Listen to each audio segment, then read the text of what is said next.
क्या वाकई में संवैधानिक पद पर बैठे मुख्य चुनाव आयुक्त ज्ञानेश कुमार संवैधानिक पद पर ही बैठे नेता प्रतिपक्ष राहुल गांधी के सामने झुक गए जब राहुल ने चुनाव आयोग की शून्य वाली थ्योरी पर सवाल उठाए तो इसे छिपाने के लिए चुनाव आयोग कौन से रास्ते पर चल पड़ा। दोस्तों, ये शून्य वाली थ्योरी की कहानी जानेंगे तो समझ जाएंगे सरकार जो कहती है उसमें कितनी सच्चाई होती है और आपके साथ किस तरह से खेल होता है। नमस्कार दोस्तों, मैं हूं परवीन सानी। दोस्तों, शून्य के चक्रव्यूह में बीजेपी कैसे फंस गई उस पर आएंगे। अंत तक हमारे साथ बने रहिए। चुनाव आयोग की शून्य वाली थ्योरी के जरिए समझ जाएंगे सरकार की कथनी और करनी में कितना अंतर है और इस वक्त चुनाव आयोग बीजेपी के एजेंडे पर काम कर रहा है। उससे पहले राहुल समेत इंडिया गठबंधन की जीत पर बात कर लेते हैं। दोस्तों, सच में बहुत ताकत होती है, देर से ही सही सच की जीत जरूर होती है। राहुल गांधी ने चुनाव आयोग और मुख्य चुनाव आयुक्त ज्ञानेश कुमार के खिलाफ जो मोर्चा खोला था, आखिरकार उसमें एक बड़ी जीत मिल गई। उस जीत के साथ राहुल ने एसआईआर को लेकर जो कई सवाल चुनाव आयोग पर खड़े किए थे, लेकिन उन्हीं सवालों में से एक पर मुख्य चुनाव आयुक्त ज्ञानेश कुमार अब विचार करने वाले हैं। ये विचार इसलिए करने वाले हैं क्योंकि उन्हें शायद विचार करने के लिए ऊपर से आदेश आया होगा। अगर ज्ञानेश इसमें सुधार नहीं करेंगे तो सच्चाई सरकार की सामने आ जाएगी। दोस्तों, बहुत दिनों से राहुल गांधी समेत विपक्ष की ओर से चुनाव आयोग की ओर से कराए जा रहे एसआईआर में खामियां गिनाई जा रही थी। अब इस मामले में एक बड़ी जीत विपक्ष को मिली है, जिसकी वैधता पर चुनाव आयोग अब तक सवाल उठाता रहा। अब वही सुप्रीम कोर्ट की नज़र में वैध है और चुनाव आयोग को अब सुप्रीम कोर्ट ने आदेश दे दिया है। बिहार में आधार कार्ड को 12वें दस्तावेज के रूप में स्वीकार कर लिया गया है। जी हां, 12वें दस्तावेज के तौर पर अब आधार कार्ड को वैध चुनाव आयोग को मानना ही पड़ेगा। सुप्रीम कोर्ट ने यह आदेश उन शिकायतों के बाद दिया जिसमें कहा गया था कि चुनाव अधिकारी पूर्व निर्देशों के बावजूद इसे मान्यता देने से इनकार कर रहे हैं। लेकिन सुप्रीम कोर्ट ने स्पष्ट किया कि आधार कार्ड को नागरिकता का सबूत नहीं माना जाएगा।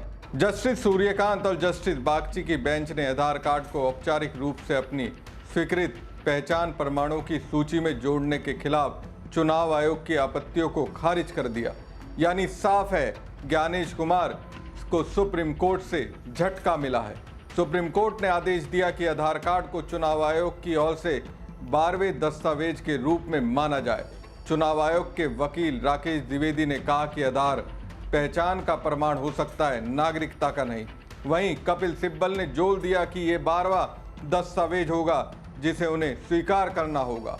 गोपाल शंकर नारायण ने कहा कि वो इसका विरोध क्यों कर रहे हैं। जस्टिस सूर्यकांत ने कहा कि अगर इसे 12वां दस्तावेज माना जाता है तो इसमें दिक्कत क्या है। कपिल सिब्बल ने कहा कि सुप्रीम कोर्ट ने कहा है कि आधार कार्ड को स्वीकार किया जाए। बीएलओ अवमानना कर रहे हैं। उन्होंने बीएलए को सूचित किया है कि उन्हें 11 में से एक दस्तावेज की आवश्यकता होगी। मैं सबूत दिखाऊंगा। चुनाव आयोग 11 दस्तावेजों के अलावा अन्य दस्तावेज स्वीकार करने वाले अधिकारियों को दंडित कर रहा है। बीएलओ को 11 दस्तावेजों के अलावा अन्य दस्तावेज स्वीकार करने पर कारण बताओ नोटिस जारी किया गया है। बीएलओ ने लिखित बयान दिए हैं। जस्टिस सूर्यकांत ने कहा कि हमें कारण बताओ नोटिस दिखाएं। इस पर चुनाव आयोग के वकील राकेश द्विवेदी ने कहा कि आरजेडी का आवेदन कल रात हमें दिया गया, जिसके बाद कपिल सिब्बल ने कहा कि कृपया देखें कि उन्होंने कितनी अवमानना की है, जबकि न्यायाधीश ने आदेश दिया था। इस पर जस्टिस सूर्यकांत ने कहा कि क्या आप नागरिकता के प्रमाण के रूप में आधार को स्वीकार करना चाहते हैं। सिब्बल ने कहा नहीं, निवास प्रमाण के रूप में। बीएलओ वैसे भी नागरिकता तय नहीं कर सकता। चुनाव आयोग ने निर्देश जारी किए हैं कि सिर्फ आधार को स्वीकार ना किया जाए। मैं सिर्फ आधार को स्वीकार करना चाहता हूं ताकि मैं वोट दे सकूं। बहरहाल दोस्तों, सुप्रीम कोर्ट के इस फैसले से बिहार के लाखों मतदाताओं को फायदा होगा जो वोटर आईडी और आधार कार्ड को मान्यता ना होने की वजह से वोटर लिस्ट में नाम जुड़वाने के लिए अपने पुराने दस्तावेज नहीं दिखा पा रहे थे। अब देखिए, राहुल गांधी की वोट अधिकार यात्रा की वजह से चुनाव आयोग कितना बौखलाया हुआ है। वो 10 सितंबर को एक बेहद अहम बैठक करने जा रहा है। दोस्तों, चुनाव आयोग ने 10 सितंबर को दिल्ली में सभी राज्य और केंद्र शासित प्रदेशों के मुख्य निर्वाचन अधिकारियों की बैठक बुलाई है। माना जा रहा है कि आयोग अब नए दस्तावेजों के विकल्पों पर विचार कर रहा है। सूत्रों के अनुसार इस बैठक में एसआईआर प्रक्रिया को बिहार के बाद पूरे देश में लागू करने को लेकर चर्चा हो सकती है। बिहार में एसआईआर के तहत 11 दस्तावेज मांगे जा रहे थे। हालांकि इस दौरान कई लोगों के पास ये दस्तावेज नहीं थे। बड़ी बात यह है कि इसमें आधार कार्ड और राशन कार्ड जैसे अन्य दस्तावेजों को शामिल नहीं किया गया था। माना जा रहा है कि बैठक में इसी पर मंथन हो सकता है। अब सुप्रीम कोर्ट का आदेश भी आ गया है कि आधार कार्ड को 12वें दस्तावेज के तौर पर स्वीकार किया जाए। इससे पहले राहुल गांधी ने कर्नाटक के महादेवापुरा की विधानसभा सीट पर उदाहरण देकर आयोग पर सवाल खड़े किए थे। यहां हजारों वोटरों के पते 000999777 या 66 जैसे नंबरों पर दर्ज थे। इन पर मुख्य चुनाव आयुक्त ज्ञानेश कुमार ने सफाई दी थी कि बेघर लोगों के लिए मजबूरी है। उन्होंने कहा था कि इसके भरे बिना फॉर्म एक्सेप्ट ही नहीं हो पाता। ऐसे में कुछ ना कुछ भरना होता है। लेकिन इस पर राहुल गांधी ने जब बवाल मचाया तो उसके बाद अब आयोग ने फॉर्मेट बदलने का फैसला किया। अब 0 एंट्री बंद होगी और इसकी बजाय कुछ और लिखा जाएगा। अब समझिए फैसला चुनाव आयोग की ओर से क्यों लिया गया और क्यों मैं कह रहा हूं ये फैसला बीजेपी के दबाव में चुनाव आयोग ले रहा है। दरअसल 2015 में प्रधानमंत्री आवास योजना शहरी और 2016 में ग्रामीण की शुरुआत की गई थी। इसके तहत देश भर में 3 करोड़ 32 लाख मकानों का लक्ष्य था और 19 नवंबर 2024 तक 3 करोड़ 21 लाख घरों को मंजूरी मिल गई थी और 2 करोड़ 67 लाख घर बनकर तैयार हो गए थे। लेकिन हैरानी की बात यह है कि सिर्फ बिहार की वोटर लिस्ट में वर्तमान में करीब 2,90,000 मतदाताओं के घर के पते के सामने 0 दर्ज है। तो सवाल बनता है कि 20 साल से नीतीश कुमार मुख्यमंत्री रहते हुए क्या कर रहे थे। कई साल से डबल इंजन की सरकार चल रही है, इसके बाद भी अभी तक बेघर लोगों को आवास क्यों नहीं मिल पाया है। चुनाव आयोग का ये आंकड़ा कहीं ना कहीं सरकार की उपलब्धियों पर सवाल खड़े कर रहा है। अब चुनाव आयोग बैठक कर रहा है, 0 वाली थ्योरी है उसको खत्म करेगा। तो किसे बचाने का प्रयास हो रहा है?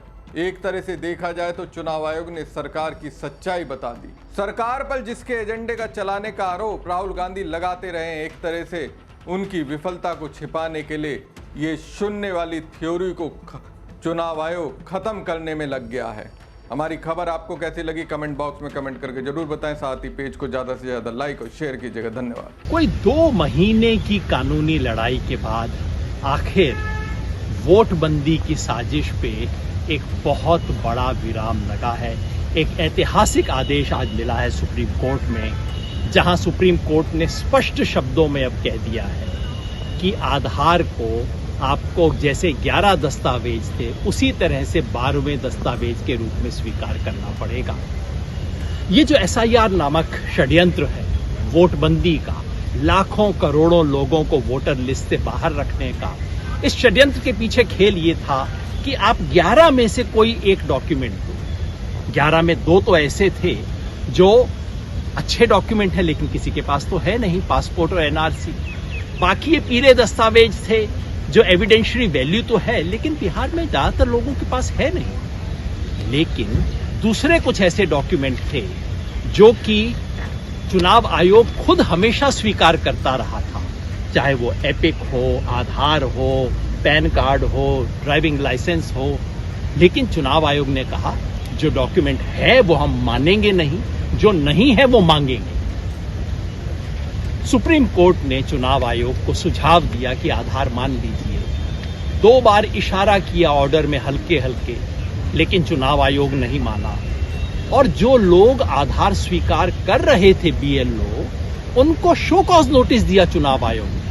आज जब ये सारी बातें सुप्रीम कोर्ट के संज्ञान में आई तो कोर्ट ने स्पष्ट रूप से आदेश दिया है कि अब इशारे से काम नहीं चलेगा। आधार को 12वें दस्तावेज के रूप में स्वीकार करना होगा, इसको पब्लिक के सामने ले जाना होगा। इस एक आदेश से बिहार में लाखों ऐसे लोग हैं जिनके पास इन 11 में से कोई डॉक्यूमेंट नहीं है, लेकिन आधार है, उन लोगों का वोटिंग राइट बचा है, सिर्फ बिहार के लिए नहीं। चूंकि SIR पूरे देश में लागू होगा, इसलिए देश में करोड़ों लोगों के वोटिंग राइट को, मताधिकार को बचाया है चुनाव आयोग ने। इस देश के संविधान की रक्षा करने की अंतिम जिम्मेवारी इस बिल्डिंग की है और आज सुप्रीम कोर्ट ने अपनी उस जिम्मेवारी का मान किया। धन्यवाद।